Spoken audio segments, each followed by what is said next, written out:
And let's be honest, she also wants to show off how good she drives on all these curves and turns. I know that's one of the reasons why she does that.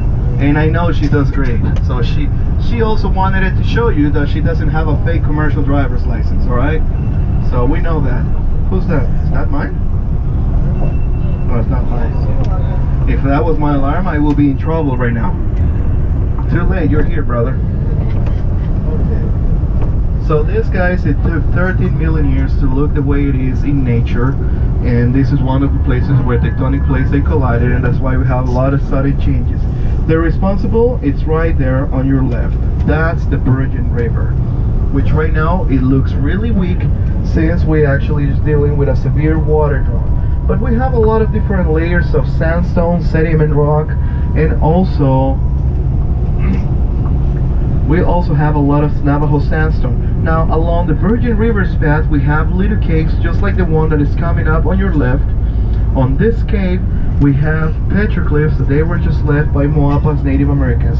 Since sandstone can easily be broken, since it's just compressed sand, you can easily dig into caves, and also you can easily start making those caves. Now we have actually along the Virgin River edges a desert bush with a yellow flower that they're just called Romaneias. So this is what the bighorn sheep likes to eat the most. So Native Americans, this was a common practice for them to actually make those caves staying away from the heat, the sun, and just wait for the perfect moment to hunt those animals, to feed the members of their tribe, but also to make their outfits out of animal skins. Now we have time marks along the walls, and some of them they even look perfectly made.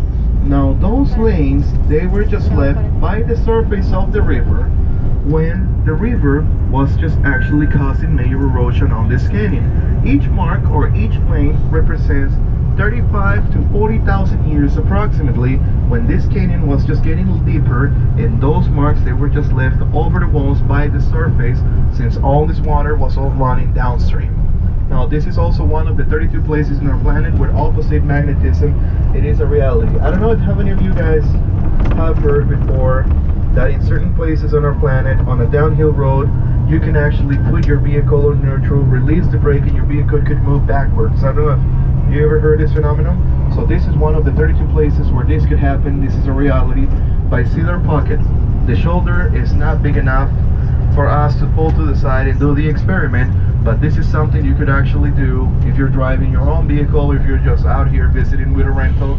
It's big enough for you to safely pull on the side with a smaller vehicle.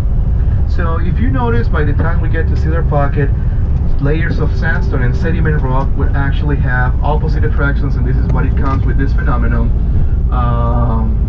Going downhill, she'll have to keep pushing the engine to keep up with the speed, and on the way back, if we have the chance to drive you guys through this same route, you'll notice that coming up the hill is going to be completely the opposite. She wouldn't have to push the engine much. And we're just about to experience our first sudden change in the landscaping from desert and layers of sediment rock and limestone. Everything will